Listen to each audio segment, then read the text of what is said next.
안녕하세요. 아카디아의 안세진 대표입니다. 오늘 유통과 개발 관점에서의 미국 의약품 시장에 대해서 말씀드리려고 합니다. 아카디아는 사업 개발과 미국 진출 전략을 담당하고 있는 컨설팅 펌입니다. 제가 아카디아 설립 이전에는 셀트리온과 SK바이오사이언스에서 사업 개발 및 신규 사업 기획을 담당한 바 있습니다. 먼저 미국 시장 및 유통 구조에 대해서 말씀을 드리겠습니다. 2023년 기준 글로벌 의약품 판매량을 봤을 때 가치로 판단했을 때 미국 시장은 대략적으로 전체적인 시장의 52%를 차지를 하고 있습니다. 그에 반해 처방량을 봤을 때는 11%에 불과합니다. 이에 따라서 미국 시장은 약가가 굉장히 비싼 시장이라고 이해하시면 되겠습니다. 미국 시장을 조금 더 자세히 들여다보면 브랜드 의약품의 가치는 대략적으로 87% 그리고 제네릭은 7.7%에 불과합니다. 하지만 처방전 비율로만 따졌을 때는 이가 완전히 반대 양상을 보입니다. 제네릭 같은 경우는 89%고 브랜드 같은 경우는 8.5%에 불과합니다. 따라서 미국 의약품 시장은 약가가 굉장히 높은 브랜드 의약품과 매우 낮은 제네릭 의약품으로 시장이 명확하게 구분이 됩니다. 이처럼 복잡한 미국 의약품 시장의 특성을 이해하기 위해서는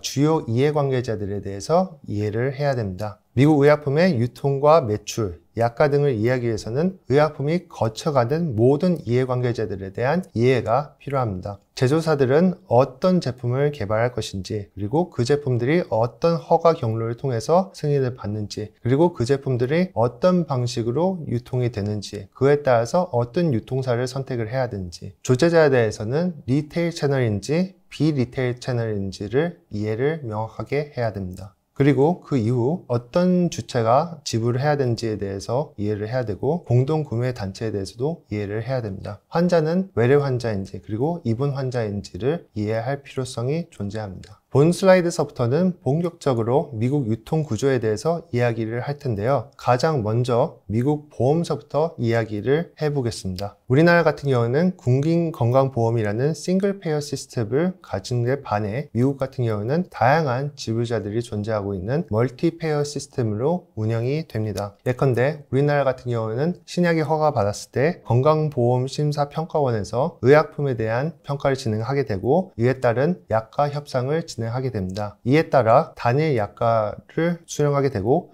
대부분의 의약품들이 급여화에 성공을 합니다. 미국은 반면 우리나라와 같은 싱글 페어 시스템이 아닌 멀티 페어 시스템으로 다양한 보험사들이 존재합니다. 그들은 각각의 약가 및 리베이트 협상 기준을 가지고 있고 또한 처방 우선순위도 역시 다른 기준들을 가지고 있습니다. 환자들은 어떤 보험 상품에 가입하는지에 따라서 각각의 자비부담금이 달라지게 됩니다. 이번 슬라이드는 투여 방법에 따른 보험 혜택에 대해서 말씀드려 보겠습니다. 의약품 비용 청구 방식은 크게 약국 혜택 및 의료 혜택으로 나눠지게 되고 제품의 특성 및 투여 방법에 따라서 적용되는 보험 혜택 종류가 결정이 됩니다. 약국 혜택은 Pharmacy Benefit이라고 하는데요. 약국 및 리테일 채널에서 조제되는 의약품 비용을 보장하는 보험 혜택입니다. 주로 약국 혜택 관리자 Pharmacy Benefit Manager PBM들에 의해서 관리가 됩니다. 의료 혜택 같은 경우는 Medical Benefit이라고 하는데요. 의료 서비스와 관련된 비용을 보장하는 보험 혜택으로 의료진 투여하는 의약품에 적용되는 보험 보장 혜택입니다. 주로 의료 제공자 및 시설에서 보험사에 직접 비용을 청구하게 되겠습니다. 아까 말씀드린 바와 같이 조제 채널은 크게 리테일 채널과 비리테일 채널로 나누게 되겠습니다. 리테일 채널은 전체 시장의 71%고 비리테일은 29% 정도 됩니다. 리테일 채널 같은 경우에는 환자들이 외래를 통해서 들어오게 되고 약국에서 자가 투여가 가능한 제품들을 말하게 됩니다. 이 같은 경우에는 약국 혜택을 통해서 보장을 받게 되고 제약사들의 주요 협상 대상들은 PBM이 되겠습니다. 반면 비리테일 채널 같은 경우는 크게 두 가지 채널이 존재합니다. 첫 번째는 환자들이 외래를 통해서 진료를 받게 되고 의료진들이 해당 의약품을 투여하는 방식이 있습니다. 두 번째는 환자들이 입원을 하고 해당 의약품을 의료진들이 투여하는 방식이 있습니다. 이 모두 의료 혜택을 통해서 보장을 받게 되고 이 같은 경우에는 제약사들의 주요 협상 대상이 GPO, 병원, 그리고 특수 유통사입니다. 외래 환자들 중에서 의료진 투여가 필요한 의약품 같은 경우는 일부는 Pharmacy Benefit을 통해서 의약품 비용만 보장받는 경우가 있습니다. 이 같은 경우에는 PBM들이 주요 협상 대상자가 됩니다. 본 슬라이드는 바이오 의약품에 대한 예시를 나타냈습니다. 바이오 의약품들이 투여 방법과 제조 위치에 따라서 적용되는 보험 혜택 종류가 다르고 그에 따라서 주요 협상 대상자들이 다릅니다. 예컨대 란투스와 휴미라 같은 경우는 SC 제약으로 약국에서 조제가 되고 이에 따라서 주요 협상 대상자들은 PBM이 되겠습니다. 반면 아바스틴과 루센티스 같은 경우는 IV 제형으로 둘 다 병원에서 혹은 클리닉에서 투여가 됩니다. 이 같은 경우에는 메디컬 베네핏으로 보험 혜택이 적용이 되고 제약사들의 주요 협상 대상자들은 GPO와 병원이 되겠습니다. 레미케이드 같은 경우는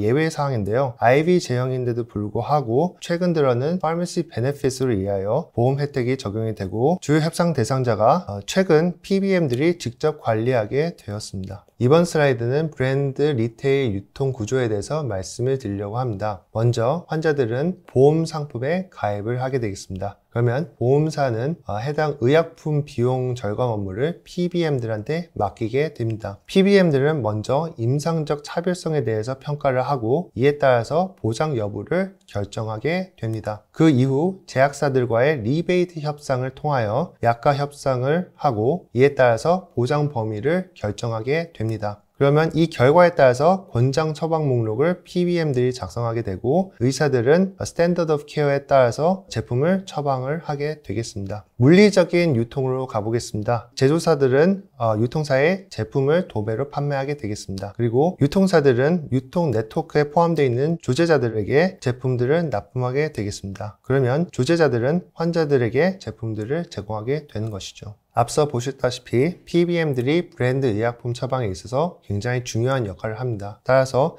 PBM들이 어떤 방식으로 의약품을 관리하는지에 대해서 설명을 드리겠습니다. PBM들은 처방 목록을 통해서 의약품 부장 비율을 설정을 하고 이에 따라 환자들이 부담해야 하는 분담금을 결정하게 됩니다. 대개 PBM들은 처방 목록을 4티어 혹은 5티어로 관리하게 되겠습니다. 4티어를 예시로 먼저 설명을 드리려고 합니다. 첫 번째, 가장 높은 티어는 제네릭 티어입니다. 제네릭 의약품으로 구성되어 있는 티어고 환자 부담금이 가장 낮고 사용 제약이 가장 낮습니다. 또한 PBM들이 한번 티어 1으로 제네릭을 올리게 된 이후에는 별도로 PBM들과의 협상이 불필요합니다. 제네릭이 없는 시점에 가장 높은 티어는 티어 2입니다. 이는 선호 브랜드 티어이고요. 제네릭 출시 전 브랜드 제품으로 가장 높은 티어입니다. 따라서 자가 부담금이 가장 낮고 타 비선호 브랜드라든지 특수의약품 티어에 비해서 훨씬 더 낮은 분담금이 존재합니다. 그리고 나머지 티어 3, 티어 4 같은 경우에는 비선호 브랜드 의약품으로 높은 자가 부담금이 존재하게 되겠습니다. 반면 처방 목록에서 제외된 의약품들도 일부 존재합니다. 이 제품들 같은 경우에는 환자들이 전액 부담해야 되고 이러한 제품들을 처방 목록 제외, Formulary Exclusion 제품이라고 불립니다. 다음은 제네릭 리테일 채널에 대해서 말씀을 드려보려고 합니다. 먼저 환자들은 보험 상품에 가입하게 됩니다. 그러면 보험사들이 의약품 비용 절감 업무를 동일하게 PBM들한테 맡기게 됩니다. PBM들은 본래 제조사들과 리베이트 협상을 진행할 때 혜택 보장 환자 수를 일부 산정해서 제공하게 됩니다. 하지만 제네릭의 경우 약국에서 의사 승인 없이도 약국에서 대체 처방이 가능하기 때문에 더 이상 인센티브를 제공할 수가 없습니다. 따라서 권장 처방 목록을 티어 1에 권장 제네릭으로 올려놓게 되고 의사들은 이제 표준 치료법에 따라서 스탠더드 케어에 따라서 브랜드 혹은 제네릭을 처방하게 됩니다. 하지만 말씀드렸다시피 약국에서 대체 처방이 가능하기 때문에 대체로 제네릭이 환자들한테 도달하게 되겠습니다. 제네릭들이 출시된 이후에는 약가 가격 협상 권한이 PBM에서 공동구매 단체인 제네릭 컨소시엄이라든지 GUPO에 넘어가게 됩니다. 이들은 시장 내 독점권을 이용하여 제조사들과의 협상을 통해 적극적으로 가격 협상을 진행하게 되겠습니다. 따라서 제네릭 경쟁사가 많으면 많을수록 약가 인하 속도가 가속화되는 현상이 나타납니다. 다음은 비리테일 유통구조에 대해서 말씀을 드리겠습니다. 비리테일은 의료 혜택에 따라서 의약품 비용이 보장이 되기 때문에 병원이나 네트워크가 직접적으로 보험사의 비용을 청구하게 되겠습니다. 따라서 병원들은 자체적인 처방 목록을 보유를 하고 있습니다.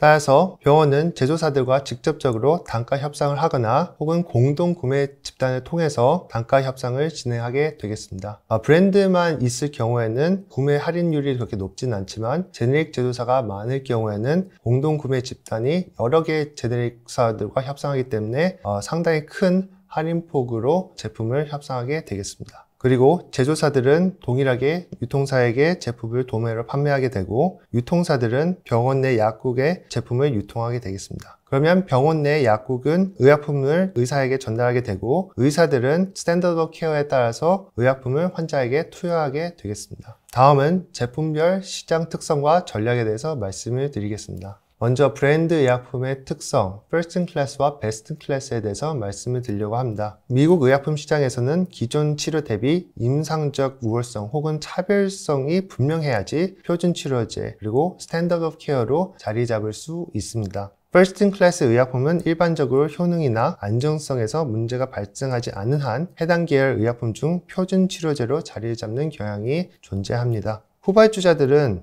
이 임상적인 차별화된 특징이라든지 혹은 베스트 인 클래스로 인정을 받아야지 시장 내에 안착할 수 있습니다. 아래의 도표들을 확인을 해보시면 퍼스트 인 클래스라든지 베스트 인 클래스로 인정받을 경우에 시장 내에 점유율 다수를 차지하는 것을 확인할 수 있습니다. 우리가 지금까지 미국의 유통 구조 및 개발 단계에서 고려해야 되는 중요한 요소들을 다뤘습니다. 이 요소들을 종합적으로 상업화 및 개발 전략으로 분류할 수 있습니다. 먼저 상업화 전략에 대해서 말씀을 드리겠습니다. 첫 번째 전략은 마켓 세그멘테이션입니다. 시장 세분화를 통해서 전략을 설정하는 것입니다. 제품 특성을 분석하고 모든 이해관계사에게 이득이 되는 전략을 설정할 필요성이 존재합니다. 특히 조제 및 투여 위치, 사용하는 보험에 따른 분석이 필요합니다. 두 번째는 마켓 액세스입니다. 제품 접근성 향상입니다. 앞서 말씀드렸던 페이어, 지불자 단체들과의 임상적 차별적 심사라든지 리베이트 협상이라든지 이런 접근성 향상을 위한 액티비티가 필요합니다. 지금까지 두 가지 마켓 세그멘테이션과 마켓 액세스 등 급여화를 얘기를 하면 세일즈 앤 마케팅도 굉장히 중요한 꼭지점이 됩니다. 특히 이 의약품들 같은 경우는 처방 없이는 제품이 처방이 되지 않기 때문에 처방권자들을 대상으로 한 영업 마케팅이 굉장히 중요한 포인트입니다. 다음은 국내 제약사들의 개발 전략을 말씀을 드리겠습니다. 첫 번째 전략은 First in Class 혹은 Second in Class입니다. 말씀드린 바와 같이 First in Class는 해당 계열의 표준 치료제로 자리 잡는 경향이 존재합니다. First in Class를 개발하기 어려운 경우에는 First in Class 대비해서 너무 늦지 않은 후속 제품으로 출시하는 게 중요합니다. 두 번째는 Best in Class입니다. 헤드투헤드 임상을 통하여 기존 제품 대비 우월성을 증명할 필요성이 존재합니다. 계열 내 다수의 제품이 있을 경우에는 다른 제품이 보유하고 있지 않은 적응증을 타겟해서 임상을 진행하는 것도 한 가지 전략이 될 수 있습니다. 세 번째는 계량 신약 505B2의 개발입니다. 계량 신약 개발은 안정성이나 투여 방법 등의 차별화가 필요합니다. 계량 신약을 개발하는 데 있어 신약 대비 비교적 적은 비용으로도 독점권을 확보할 수 있는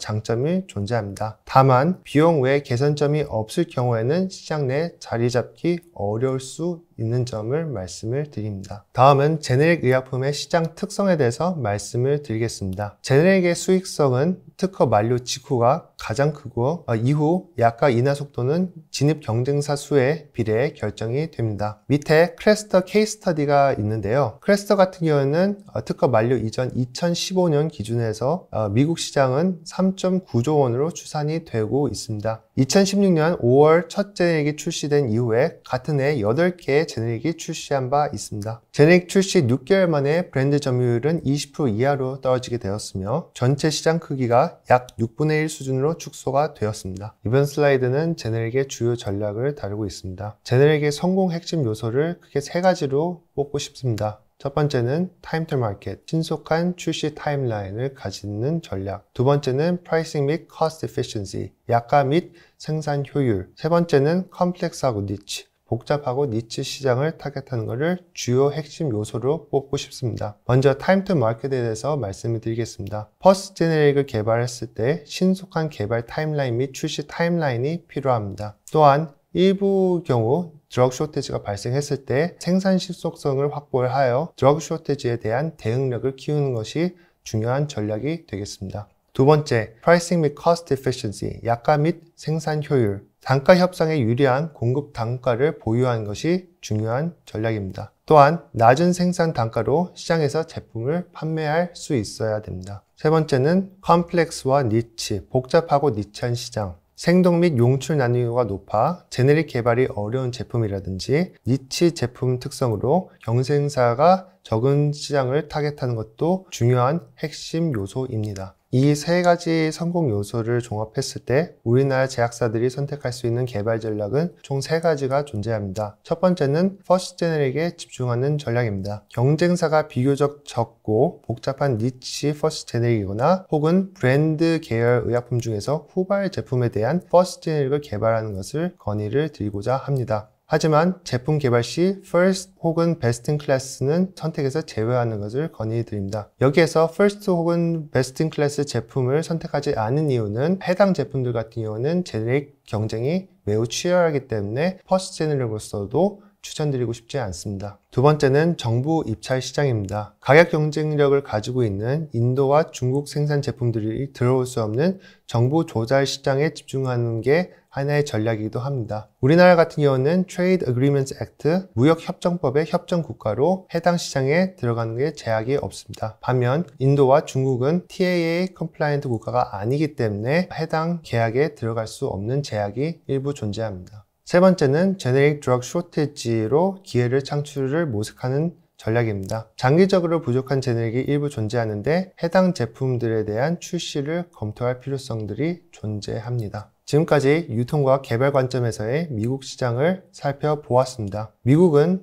전 세계에서 가장 매력적인 의약품 시장이지만 승자 독식 성향이 강해 치밀한 검증 없이는 많은 개발비를 투자했음에도 불구하고 회수의 어려움을 겪기 쉽습니다. 따라서 제품이 시장에서 통할 수 있는지 개발 초기 단계에서부터 면밀히 평가를 해야 되고 그 결과를 바탕으로 더 빠르고 과감하게 투자 결정을 내려야 합니다. 2025년 현재 한때 공략이 어렵다고 여겨졌던 미국 시장의 문턱을 우리나라 기업들이 하나 둘씩 넘기고 있습니다. 더 많은 기업들이 허가를 넘어 상업화까지 성공하기를 기대합니다. 지금까지 아카디아의 안세진 대표였습니다. 감사합니다.